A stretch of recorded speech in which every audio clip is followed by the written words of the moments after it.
Since we got you here, Skipp, you pretty much are the expert on everything intervention, prevention in our city and our county. And there's been a lot of misinformation being thrown around there about GRYD. I know you're not with the GRYD currently, right, but you had a short stint with it years ago, right? So I worked for Community Build, who had a GRYD contract.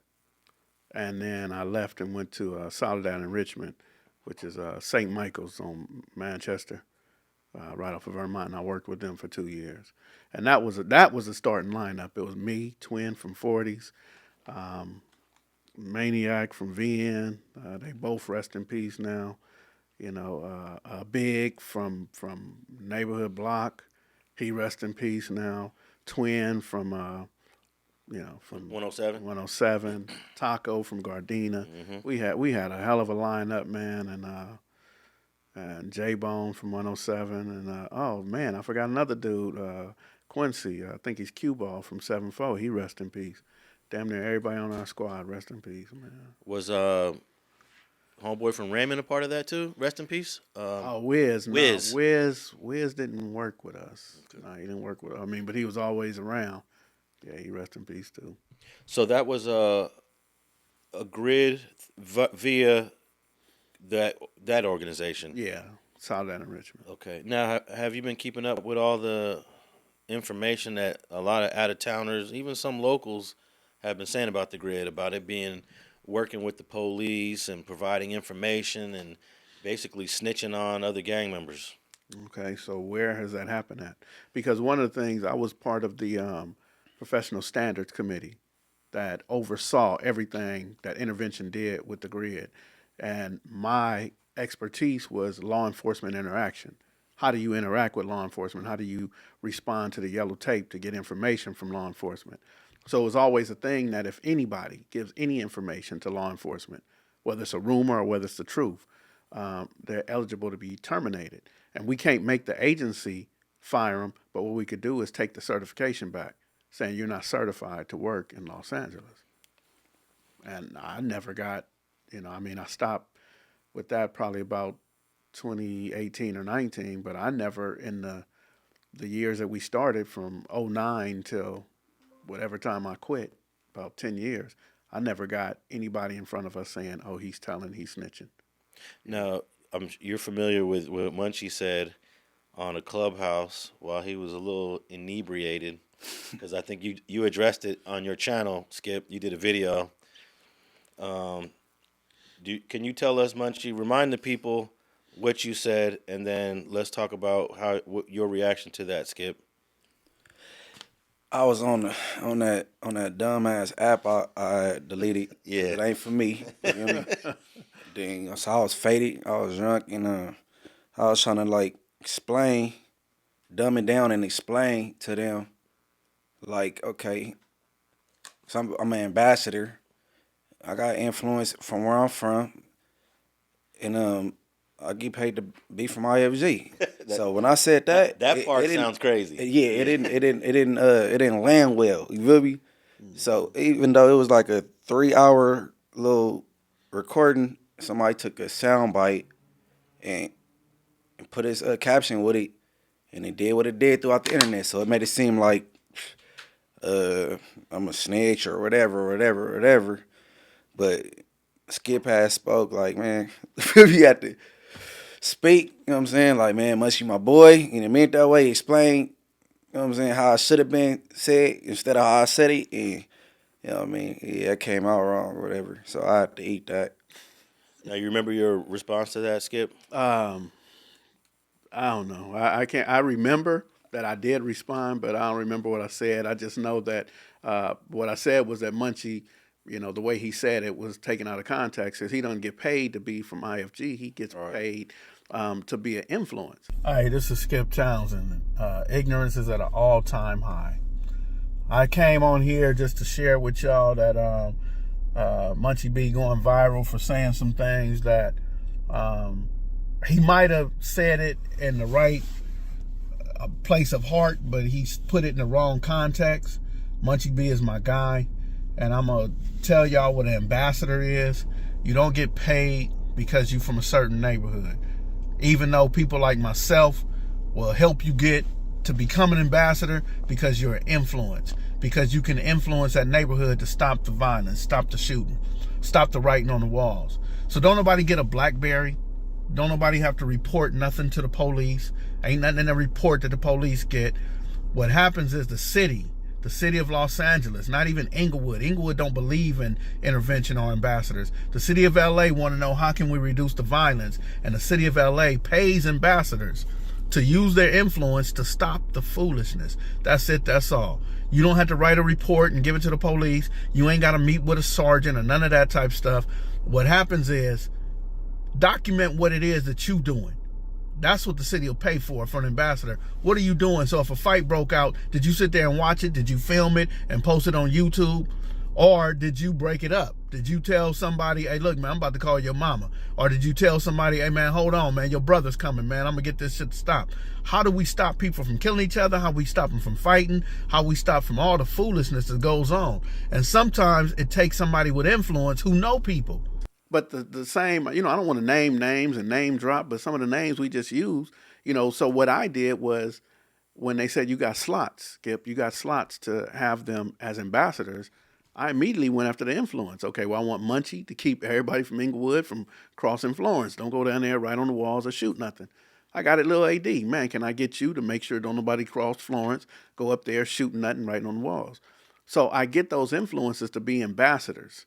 And they don't get paid because he from 60s, or he don't get paid because he from family. They get paid to stop stuff. Like, even I'm going to give you a good example. The Jesse Owens Park, little youngsters just hit up Manchester and Crenshaw. Just tore the wall up, right?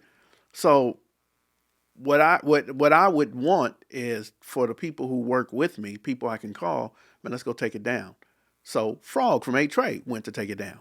You know what I mean? He's working with the city. He's working. He's an ambassador with the city. He works for the council member, all that. So he's not from Inglewood.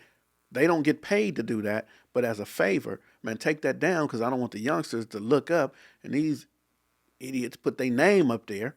You know what I mean? So, man, take that down. That's what I need from Munchie. And Munchie has done that. When I had people writing on the walls, I can call Munchie and say, man, talk to this dude for me. Or get at them, and the same with AD. So that's what an ambassador does, is stop the foolishness from happening. And they don't have to write a report and send it to the police. All that's asked for in the ambassador is that they say, what did you do today? Oh, I took the writing down off the wall. Man, I talked to Skipp. He was telling me about a youngster. I hollered at the youngster and their family. I took a youngster to get enrolled in school today. Or one of the youngsters went to court and I went and supported him in court. That type of thing. But they're not talking about who got guns, who got drugs, and getting people arrested. That's not ambassador. Those are confidential informants, and they getting way more than an ambassador. The confidential informants, I seen a list come out. They making 80-something thousand a year. Yeah. The ambassadors is getting, man, what y'all get? Probably, I ain't want to speak on it, but they not getting. They ain't getting half of that. Let me just put it like that. But it's only to respond and stop retaliation, to respond and stop the rumors, respond and stop the foolishness from happening at the schools and in the streets. That's it. Now, when the example that you gave about the graffiti on the wall and they painted it or cleaned it, does that information get inserted into an app, or is it done paper and pen? How does that information get uploaded? It's an app. It's just an app. It goes in the app. It goes into the app, and the app goes to the city. So a lot of people are absolutely right. We can't stop the city from giving police information. So what I do is I train everybody with me. And what it would be in the app is remove graffiti and where the graffiti was and what wall. Was it one wall, two walls? But like I said, the little boys left their name. That's not getting in the app. I'm not putting it was Dead Eye and Rat. I'm not doing that. I'm just putting the graffiti was there. Even in a fight, when these dudes is fighting, I'm not saying, well, this dude hit that dude, whatever. I'm just saying broke up a fight. I'm generalizing so no one's name is in it, so that when it gets back to the city, they supposed to keep it 100 and it's not supposed to go to the police. So we don't implicate. I'm going to use the word correctly. We don't implicate anyone. Correctly used. Yeah. I'm not implicating someone because they wrote on the wall or they hit somebody or whatever. Now, there's some huge voices on the internet that like to bring up this topic of ambassadors or GRYD and say they're turning over information to the police. He's snitching. And we'll name one of them, Whack 100. This dude loves to distort and present misinformation. Yeah, because what got my attention was the BlackBerry.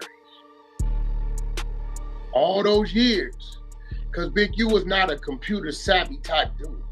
You understand what I'm saying? That ain't what he does. So I was asking him, why you got a BlackBerry? You know, he had a regular phone, an Android, an iPhone, whatever it was. I said, why you got a BlackBerry? And he would always give me an excuse, oh man, this is a backup phone, whatever. I never really heard the phone ring.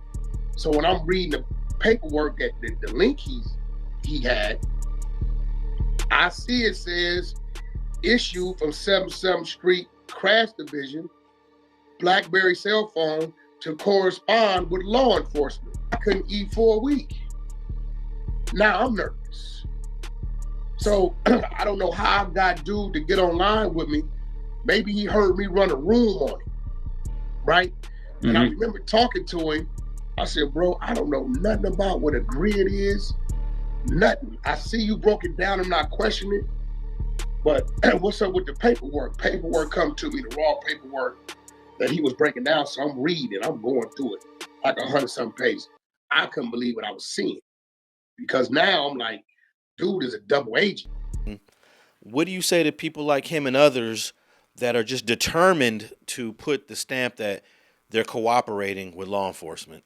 Well, the one thing I say, and I don't want to just say it to Whack because there's been others, so I want to say it to everybody who's been saying that, is that before the GRYD started, there was intervention. They had the community collaborative where, you know, we're all meeting. So as we keep evolving this work, the one thing that we never want to do was to work side by side with the police. We don't have the same objective. The police are looking to make arrests. You know, we don't want any arrests to be made. We don't want nobody dead, but we also don't want them in jail. So I would say to all of them that if you guys weren't there when people before me, some of the names you just named. Right. The long table.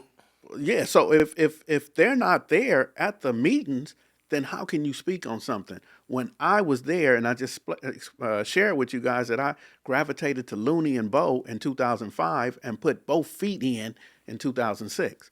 So none of them were there. And if anybody was there, they could speak to the fact that it was never a BlackBerry given by the police and, you know, all that type stuff. So I want to put that out there for Whack, but I also want to put it out there because there's so many others that's been saying the same. People who not even in LA, like you said earlier, the huge voice. Because the voice is so huge, they believe that anything that comes out of it is the truth. I was at the table. I could tell you who was at the table. When we created the Community Engagement Action Committee with Congressman Adam Schiff and Tony Cardenas, there's no police at the table. It's all interventionists from the Valley, San Pedro, South LA, and Boyle Heights. So, and also there's a distinction between the city of LA government and the LAPD. Right. A lot of people just put them together as one. Yeah. But you're saying that the city of LA is not supposed to turn that information over to LAPD. No. But they can. There's nothing to stop them from doing it. No, they won't. They won't because now the director of GRYD, I want to say his name is Melvin Hayward Jr. All right. But Melvin Hayward was a one-time, and he don't run from it. He's from Venice Shore Line. So he got the same rules that we got. So Melvin ain't making sure, but, you know, even before that, Guillermo Cespedes, he was the director. And, you know, I mean, he come from the Bay Area, originally from Cuba, but he lived around here. You know, he lived in the Leimert Park area. So, you know, that wasn't getting out to the police. We would do everything, but that doesn't mean they can't get a subpoena to look and see at our records if they're looking for a certain person. That's why we don't give up names. So if I'm working with somebody like Munchie, what I'm going to do is I'm going to take his birthday. Say, give me your birthday. I'm going to put the birthday right there, and then instead of me putting his real initials, I'm going to put MB or something. You know, I'm make up something and put it right there. So now everybody on my team know who I'm working with, who I took to court, who I got a bus pass for, who I got in school, you know, who I talked to his mom or his dad or whatever. But it's nobody's name right there. So we just count our clients, but we're not naming them and making sure. And something else real quick before I move on, sticky notes. So a lawyer told me never write in a file. Put it on a sticky note. Matter of fact, you've been a defense expert. Put it on a sticky note. So if they want to see my notes, I give them all of my files, but take my sticky notes. That's not part of that subpoena. Yeah. And now all my sticky notes stay with me. Yeah. I deliberately don't write or type up reports unless I'm asked to, because they could request it. Yes. They could request all my notes. So, but yeah, they've been dragging my boy Munchie B through the mud on the internet, and there's some huge voices that find joy in this. I guess they think it's entertainment, but at the same time, it's pretty slanderous to Munchie and others. And I'm sure you've taken some hits in this arena. What can we do about it? How do you have a conscious conversation with unconscious people? If they're unconscious and they don't understand, they don't know they're unconscious, what can I talk to them about? Absolutely nothing. But I can give you names. Rest in peace, Big Dan, who just recently passed away. Wesley Logan, and you interviewed him too. Moved out, Little C's and all these. They ain't never called and said, "What Munchie doing?" You know what I mean? His peers, his age group. Bisco, Rod Dog, Tiny Nut, they ain't never said, "Hey, what you got?" If they not saying that, how can somebody from Kansas City or from St. Louis or somewhere in the Midwest or wherever, how can they say something based on what a huge voice says? Absolutely. Yeah. It makes no sense. Makes none. But hey, Big Bang got my number. If I was doing something wrong, Big Bang from IF would be on my bumper like, "Man, what is you doing with the homie?" And we actually had a couple homies from where you and I grew up, Skip, doing GRYD. Mad Ronald had an office over there indeed. by First AME Church. They had an office, right? Yeah. And Big Tick Yeah. was also part of the GRYD. Yeah. And Tick still is. And Baby Monster. and Baby Monster. And Baby Monster. Reptables. Yeah. Baby Monster, a squab, you call him, he'll be ready. So yeah, it's just what people believe. Not only them, man, we've had D-Mac from Harlem. We've had Sea-Dog from Harlem. We've had Looney from Harlem. I could name people from every hood. Right now, we talking about Big Twin from 107. Hoover Sam. It don't get no bigger than that from Hoover. I mean, it might, but I don't know anybody bigger than that from Hoover. We got so many different people, man, who got these reputable names. They ain't told on nothing or nobody.